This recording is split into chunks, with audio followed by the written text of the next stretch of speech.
Bonjour à toutes et tous. Est-ce que vous m'entendez?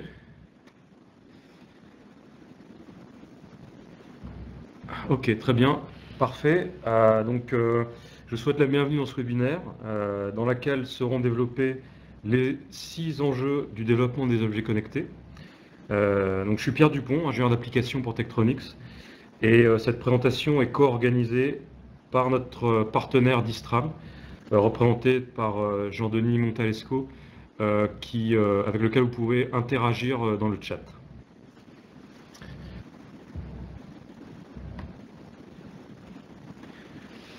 D'abord un petit mot introductif sur l'Internet des objets, pour commencer.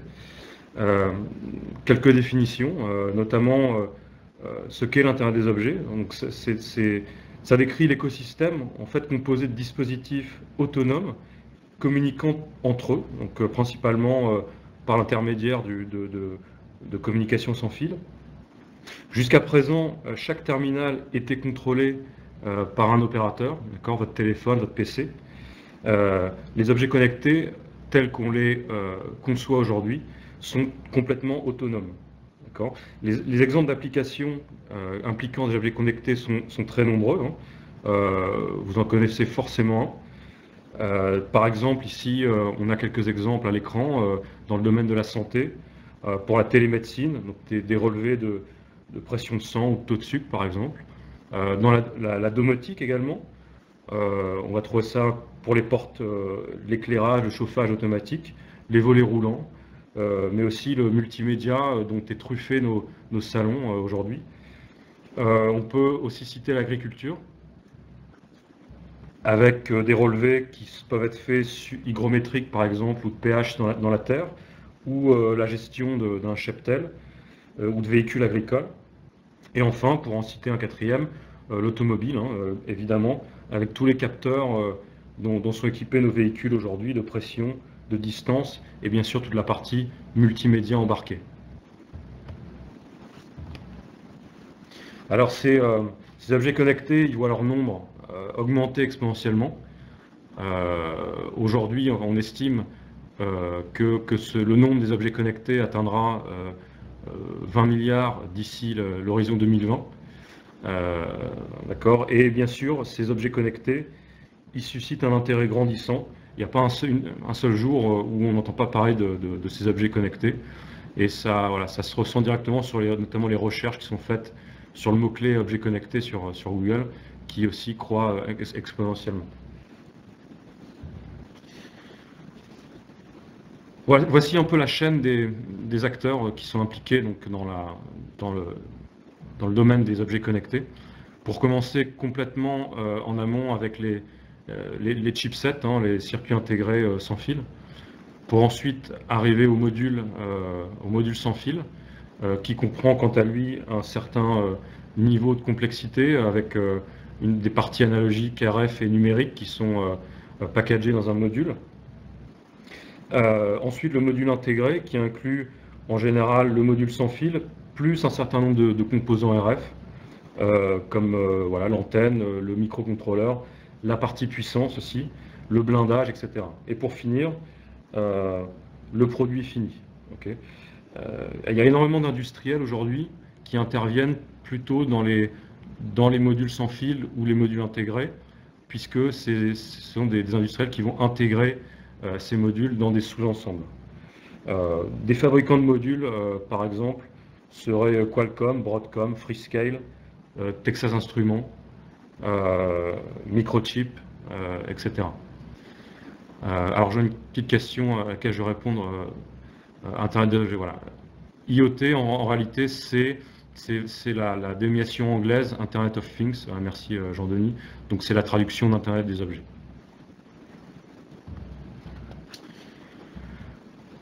Ces industriels dont j'ai parlé, ces intégrateurs, sont principalement pour la plupart des très petites entreprises ou des PME, qui ont des moyens limités.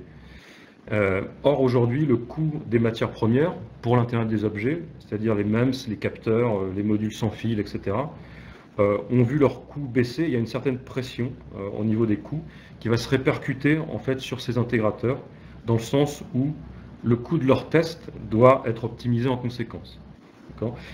Et la modularité aussi est un deuxième facteur qui pilote les acteurs. Cette modularité est croissante et elle permet aujourd'hui de modifier les briques qui composent les modules intégrés pour les adapter finalement à l'application finale. Donc c'était une introduction. Maintenant, on va passer plus en détail sur chacun des 6 enjeux du développement des objets connectés que j'ai listés ici. Donc la sélection du module sans fil, ensuite le debug mixte des objets connectés, ensuite la manière de maximiser, d'optimiser la durée de vie des batteries. On parlera aussi évidemment de la CEM, de la validation des standards sans fil et des interférences. Ok, commençons par d'abord le choix du module sans fil. Ok, alors d'abord il faut choisir une technologie sans fil. Il y en a un certain nombre, chacune d'entre elles a ses forces et ses faiblesses, et il faudra veiller à trouver un compromis entre par exemple certains paramètres comme la vitesse de transmission, la portée, la complexité de la topologie, la complexité du design, la consommation électrique, et tout ce qui est bien sûr régulation et allocation des bandes de fréquences. Donc, chaque technologie est plus ou moins adaptée à un champ d'utilisation. Par exemple, le premier groupe de standards, c'est le LAN, Local Area Network, avec plutôt des portées courtes. Donc, ce sont des standards qui sont très bien implantés, que tout le monde connaît. Le Wi-Fi, le Bluetooth, le Zigbee, le RFID, etc. Qui sont des standards déployés principalement dans la domotique, les vêtements intelligents, la santé, etc. Ils représentent aujourd'hui la majorité des standards qui sont adoptés sur les objets connectés. Ensuite, on va avoir les technologies longue portée Wide Area Network, LPWAN, donc LoRa, Sigfox, etc. Donc ce sont des standards émergents qui sont pour l'instant minoritaires, mais qui sont pleins d'avenir, qui sont bas débit et qui sont assez en vue donc, pour le smart grid, la ville intelligente, l'industrie pétrolière, etc. Et troisième catégorie, ce sont les technologies cellulaires qui sont à l'instar des technologies LAN extrêmement bien implantées et très connues, hein, GSM, 3G, 4G, etc. Donc ces technologies sont, quant à elles, très bien adaptées à la gestion de flotte, par exemple, et à la ville intelligente.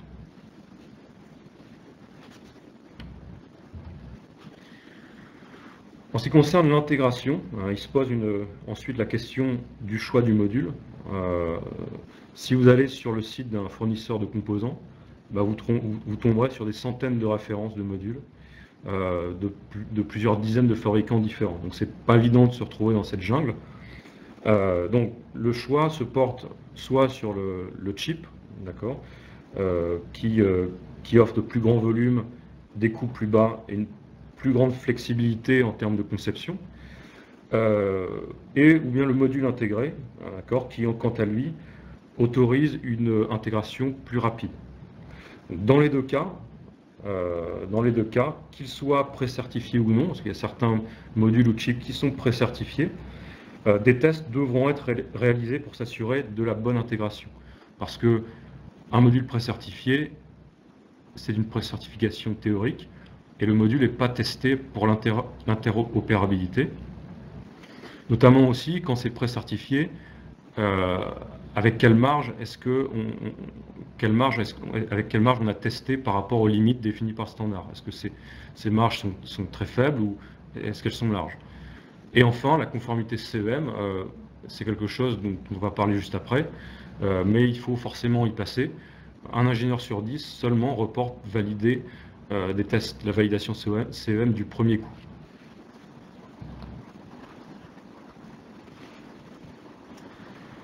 Un premier test simple qui peut être à la portée de tous quand on veut vérifier si l'objet connecté transmet, c'est d'utiliser un analyseur de spectre, d'accord, et de voir tout simplement de vérifier certains paramètres de transmission.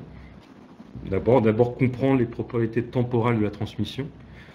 Est-ce que pendant quelle durée on transmet, avec quel taux de répétition, etc. Vérifier le niveau de puissance aussi, tout simplement. Est-ce qu'il n'est pas trop élevé? Est-ce qu'il est suffisant aussi en fonction de l'endroit où on se trouve? Est-ce que la fréquence porteuse est bien placée? D'accord. Est-ce qu'on est sur le bon canal? Et est-ce qu'il y a une dérive dans le temps de la fréquence? Est-ce que par exemple si on utilise du Bluetooth, l'algorithme de saut en fréquence est bien implémenté? Ce sont des choses assez simples qu'on peut vérifier.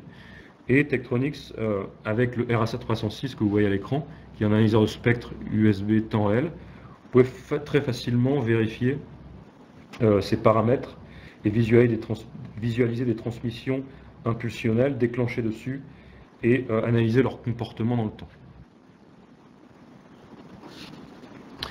On va passer au défi numéro 2, qui est de débugger des problèmes sur des designs mixtes, RF analogique et numérique. Voilà un peu le diagramme synoptique d'un objet connecté.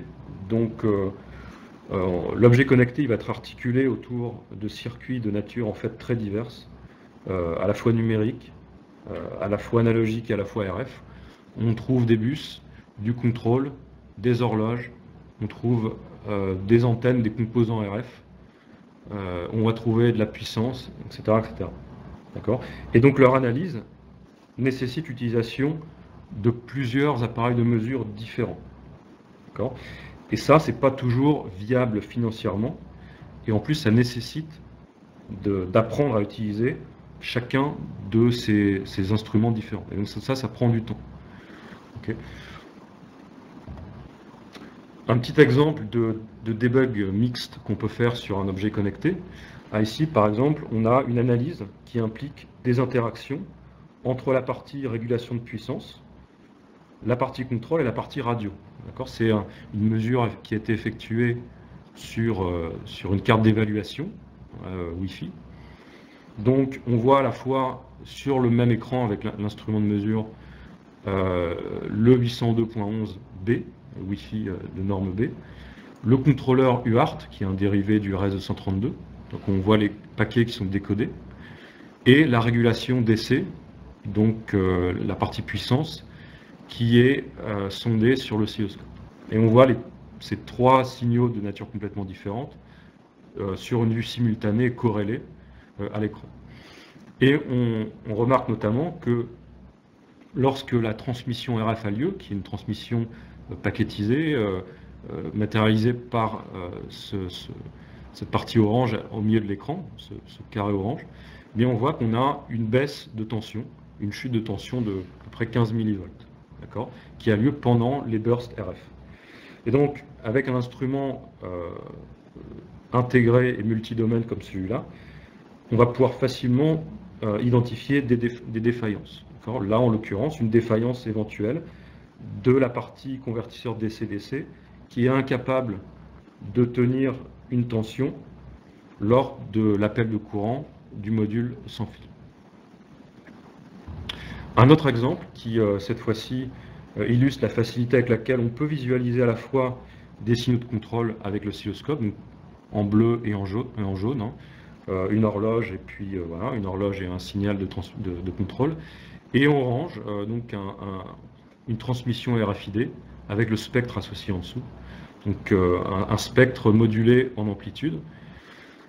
Et on peut voir un peu comment tout cela interagit en fonction du temps.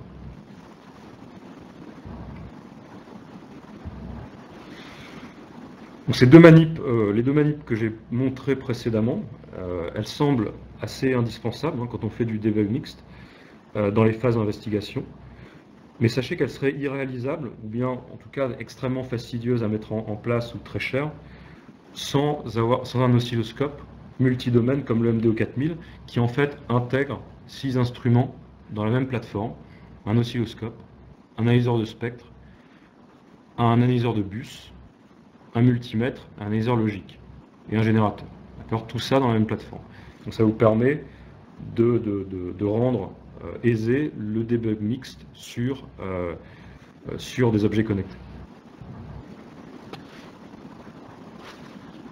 Okay. Troisième défi, c'est d'optimiser la durée de vie des batteries. Je vois que tout à l'heure sur le chat, on parlait de puissance, etc.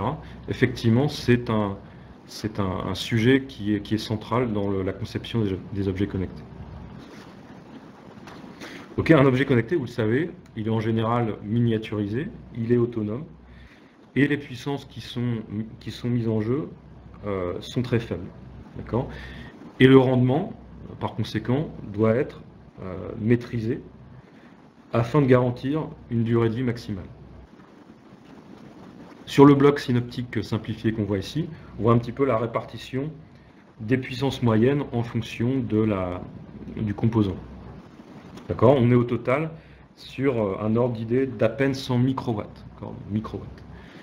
Sachant que c'est le parti microcontrôleur qui va consommer le plus, et ponctuellement aussi le module radio lors des transmissions sans fil.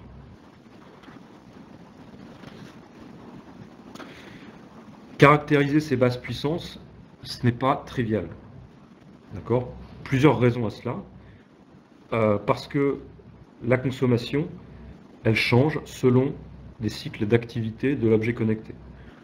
Selon qu'on est en veille profonde, en veille, en stand-by, en phase d'appairage, en transmission, on va avoir différents types de profils de courant, différents types de profils de puissance. Dans ces différents cycles, les courants qui sont appelés, ils sont d'ordre très différents. Quand on est en veille, ça sera des nanoampères, quelques microampères, et quand on va transmettre, ça sera des milliampères. Ces appels de courant, en plus, sont très rapides. Ils sont rapides et ils durent en général quelques centaines de microsecondes. Et donc, pour répondre à tous ces points-là, il faut une instrumentation qui soit capable de répondre à tous ces points simultanément. Donc un appareil à la fois capable de mesurer des nanoampères et une centaine de milliampères, un instrument capable d'avoir une fréquence d'échantillonnage, une bande passante suffisante pour capturer ces changements rapides, un appareil qui soit capable de déclencher des mesures à des moments précis, quand la transmission se fait par exemple, et un instrument qui a suffisamment de mémoire pour monitorer dans le temps des consommations sur des longues durées. Aujourd'hui, jusqu'à présent, il n'y avait pas d'instrument qui savait faire ça, qui savait répondre à tous les points simultanément. Par exemple, si on prend un oscilloscope, on va avoir, avec une pince de courant ou une résistance de shunt, on va savoir mesurer et capturer des signaux rapides, des transitoires, on a assez de bandes passantes, on a assez, en général, pas mal de mémoire, et encore c'est assez limitant, on a un affichage, on peut triguer. Mais on peut pas, on a une sensibilité très limitée, et on peut mesurer au minimum quelques milliampères.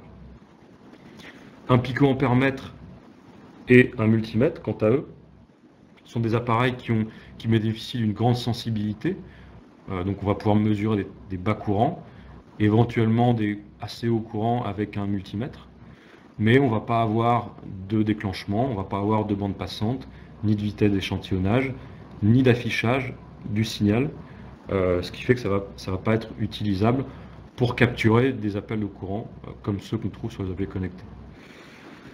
L'instrument idéal, en fait, ça serait un mélange d'un peu tout ça, et c'est le cas de l'instrument Ketley 7510, qui est un multimètre 7 digits et demi, qui intègre en réalité un numériseur rapide, haute dynamique, 1 méga échantillon par seconde, 18 bits. D'accord ? Voilà un peu un exemple d'application dans lequel on peut être amené à utiliser ce type d'instrument. Un podomètre Bluetooth Low Energy, qui est alimenté par une pile plate. D'accord ? Donc, on peut être amené à mesurer le profil de courant de ce podomètre.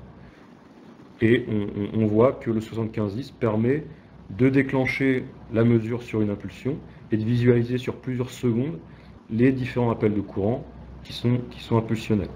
Okay, donc en haut, on a un profil qui correspond au moment où on a une transmission de données.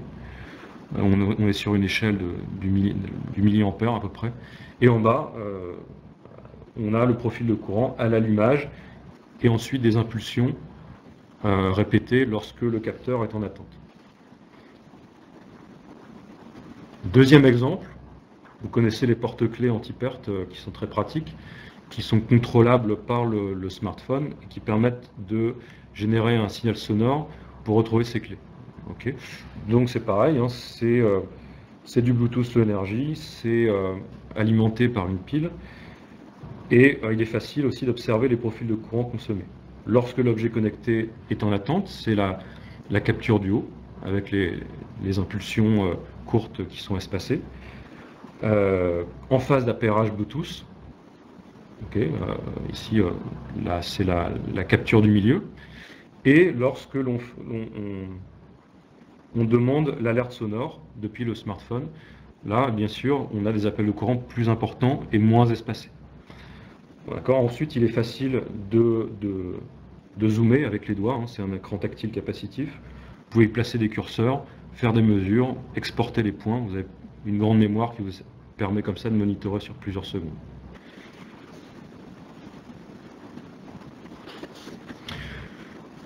Ok, le quatrième défi qui concerne la validation des tests CEM.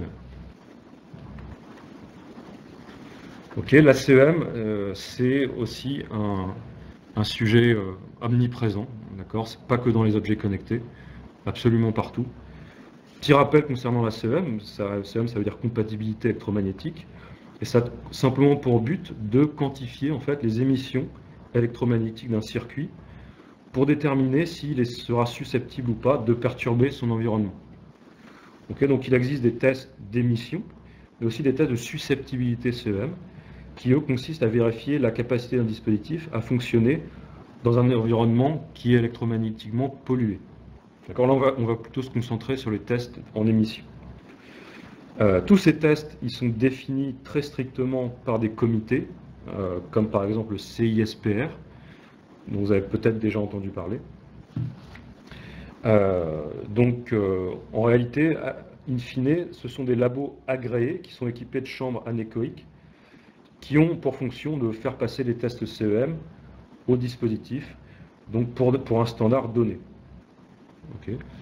Donc, le coût de cette prestation est en général très élevé, et le taux d'échec, comme je l'avais dit plus tôt, lors du premier passage est très important. Les objets connectés, ils n'échappent pas au passage de ces tests, et c'est pour cette raison qu'il est judicieux en réalité d'avoir sur site, avant la validation, l'équipement adéquat pour faire de la préconformité, pour faire des pré-tests.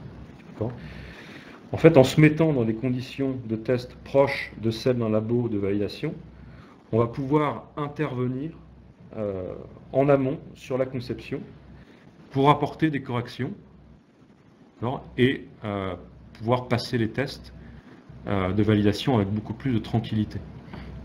Donc en fait, il y a plusieurs étapes dans le cycle d'un test CEM. Vous avez la préconformité qu'il est possible de faire en interne, en champ lointain, en se mettant dans les mêmes conditions que le labo de validation. Si on passe, on passe en validation agréée.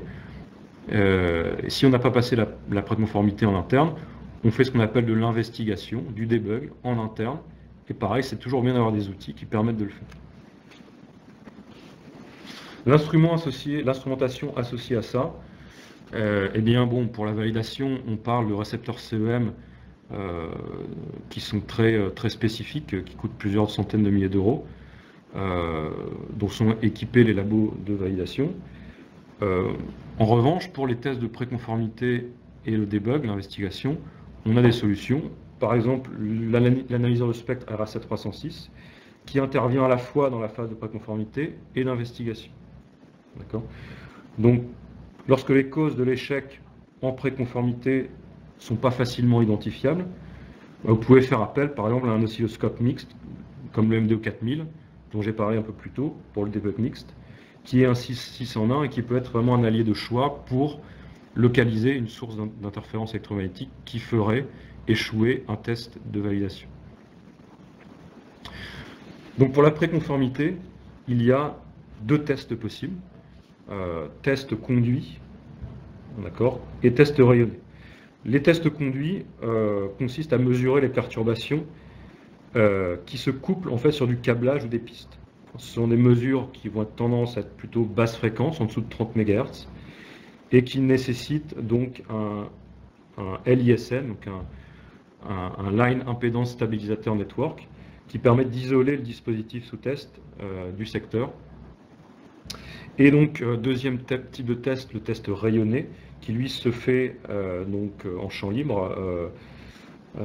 Donc les perturbations à mesurer sont dans l'air et elles se capturent avec des antennes adéquates en champ lointain, donc à quelques mètres du dispositif.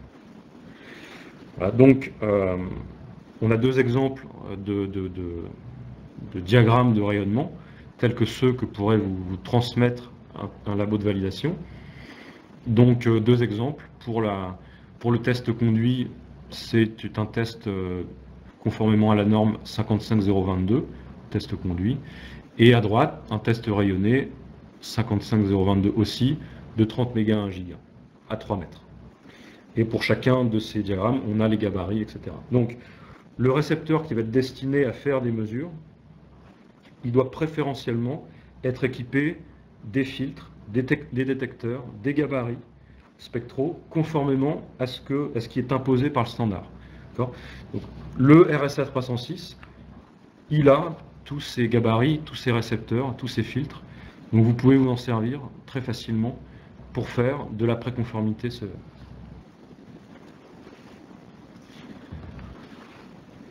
Je vous ai parlé aussi du debug. Donc en réalité, le debug il se fait en champ proche et il permet de localiser des émissions qui font échouer les tests de préconformité. Pourquoi on les fait en champ proche? Tout simplement pour exacerber les émissions aux fréquences qui font échouer le test. D'accord? Et aussi pour localiser.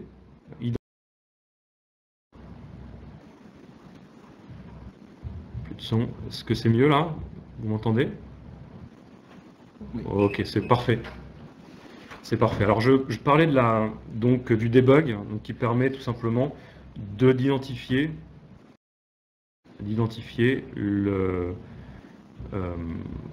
de localiser précisément sur un circuit l'élément perturbateur. D'accord, qui fait mieux là, vous m'entendez? Donc l'idéal c'est de mesurer en champ proche. Ok, c'est parfait. Ok.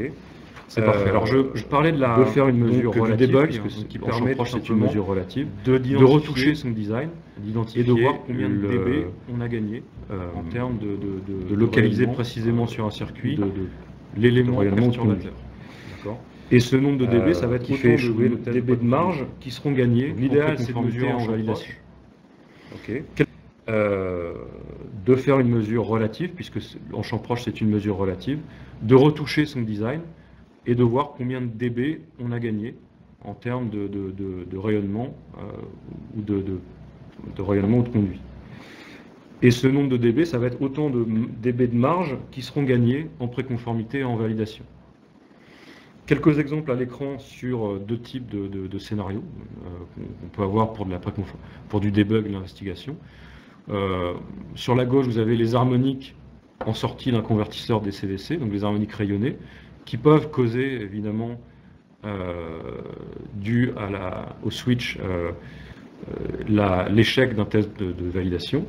Et à droite aussi, avec un MDO 4000, la corrélation entre, en jaune, la tension drain-source d'un transistor qui est installé dans une alim à découpage et les fuites électromagnétiques en RF. Et on voit que effectivement ces fuites électromagnétiques, ces pics coïncident avec les fronts montants et descendants du courant, de la tension aux bornes du transistor.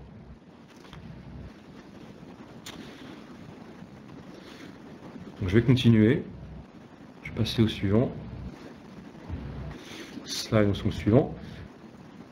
Ça nous amène au défi numéro 5, qui est celui de passer les certifications des standards sans fil.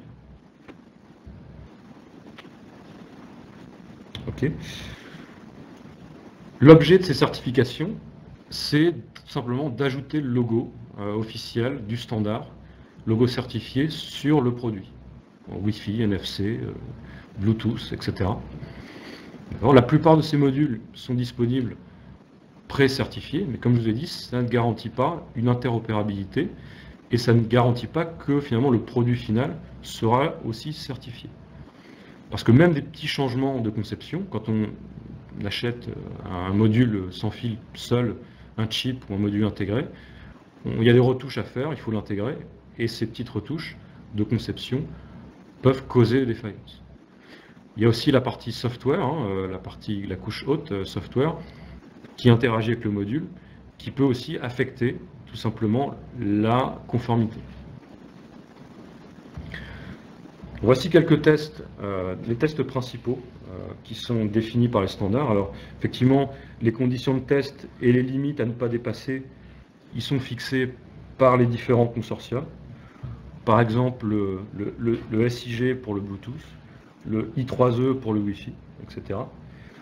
Donc, les tests principaux, pour citer que les principaux, sont la puissance, par exemple, dans le canal. Est-ce que l'objet transmet? Est-ce que c'est sur le bon canal?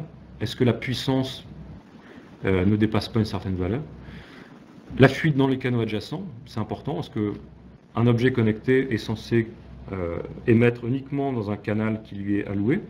S'il émet de la puissance sur des fréquences adjacentes, il peut potentiellement perturber ses petits voisins. Et notamment le fait d'émettre de la puissance, s'il y a des fuites en puissance sur les canaux adjacents, ça diminue le rendement de puissance tout simplement.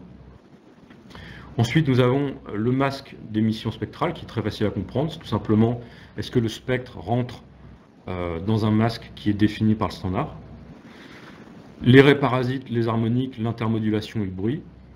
Est-ce que tout simplement l'objet connecté crée des interférences à l'extérieur de son canal, des interférences diverses qui sont de nature à dégrader la sensibilité d'un récepteur et à gêner aussi ses petits voisins.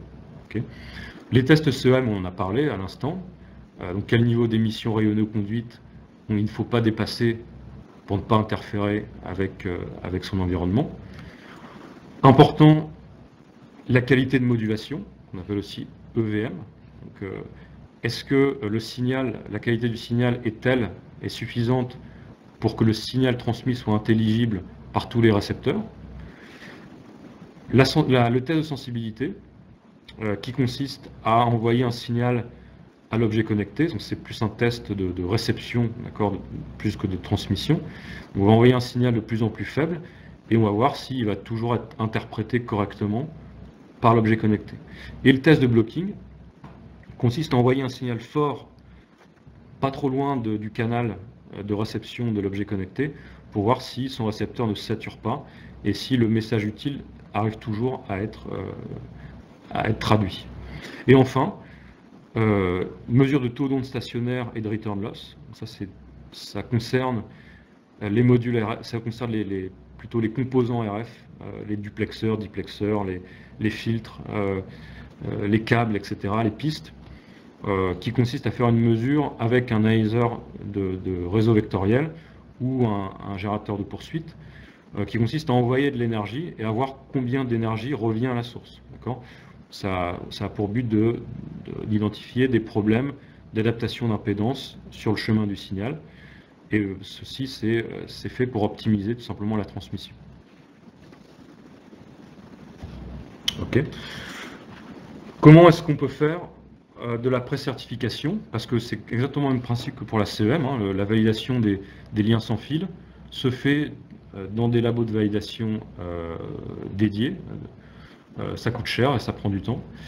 Et donc c'est toujours, à l'instar des tests CEM, bien d'avoir du matériel, de l'instrumentation qui permet en amont de tester les liens sans fil en conformité avec ce que définit les standards, avant d'envoyer l'objet connecté en validation. Okay. On peut le faire toujours et encore avec le RSA306, toujours ce petit analyseur de spectre USB qu'on branche sur le PC, et qui permet, d'une manière complètement automatisée, de dérouler les tests spécifiés par chacun des consortiums pour le Wi-Fi, le Bluetooth, etc. et d'avoir un résultat directement. Soit c'est pass, soit c'est fail, soit on a échoué le test. D'accord? Donc, comment fonctionne le test? Ben, on met en général son objet connecté, son dispositif dans un blindage, une boîte fermée, et on vient faire ça, on vient récupérer le signal, non pas en rayonné, mais en conduit, directement à l'analyseur de spectre, et on vient analyser le signal, qui en général doit être un signal de test, à savoir qu'on doit avoir la main sur les registres du module sans fil pour mettre ce module dans les modes de test appropriés pour que le logiciel puisse faire le test. On ne peut pas faire le test sur un signal lambda. Donc ça, c'est en général, il faut se rapprocher du fabricant du module, du chip, qui va vous donner les billes pour justement changer les registres et passer dans les différents modes de test.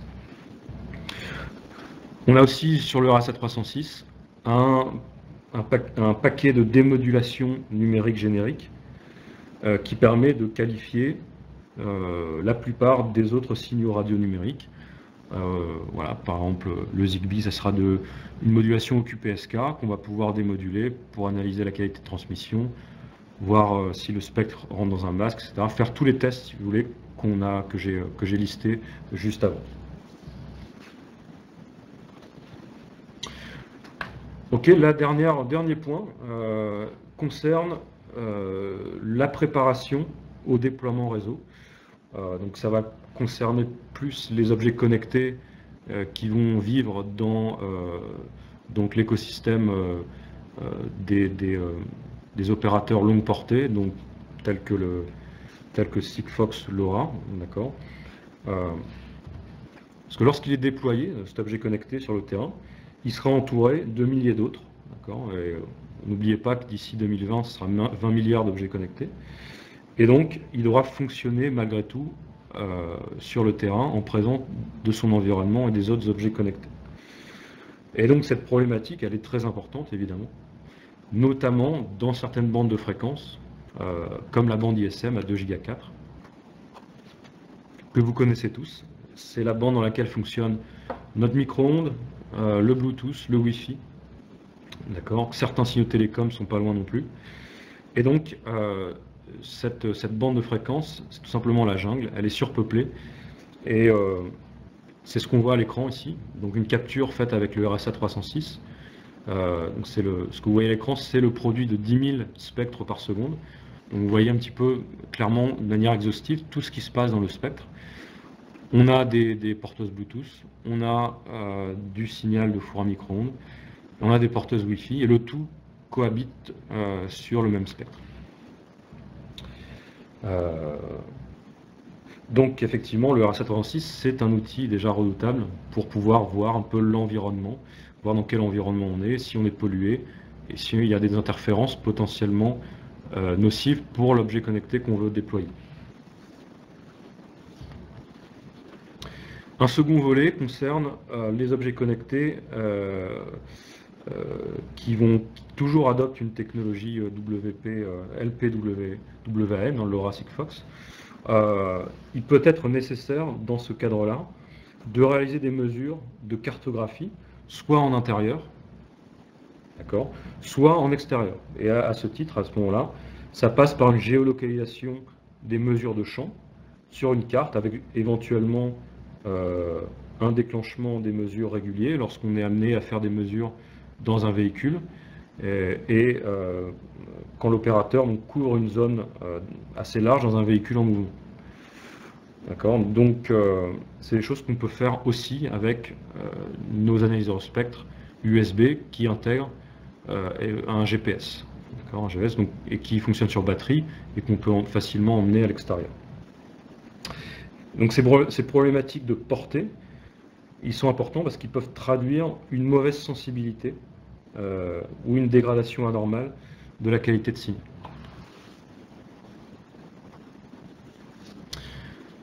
Ok, donc en guise de conclusion, ce qu'on peut dire, c'est que dans cette présentation, je vous ai donné un aperçu donc, des 6 enjeux clés auxquels sont confrontés les concepteurs des objets connectés.